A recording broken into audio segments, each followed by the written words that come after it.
تعرف انت ب 2150 ان انت ممكن تصيف في مرسى مطروح 5 ليالي 6 ايام فندق ميامي شايف البحر. يلا بينا نشوف.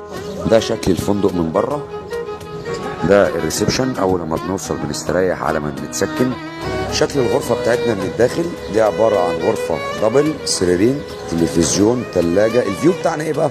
زي ما انتم شايفين حاجه يعني مش عايز اقول لك، انت شايف بعينك. من المميزات بتاعتنا اللي موجود قدام الفندق سوبر ماركت باسعار عاديه جدا. جنب الفندق بقى موجود محل فول وطعميه، موجود كافيه برضه يا جماعه جنب الفندق عشان لو حبينا نشرب حاجه. اول يوم بنروح حمام كليوباترا، تاني يوم بيبقى شاطئ عجيبه والابيض الغني عن التعريف برضه. بنطلع مع بعض برضه قرية الشلال زي ما انتم شايفين، حفلاتها فاير شو، ماسكات للاطفال، حفله جميله جدا. يوم برضه بنطلع فيه اليخت زي ما انتم شايفين.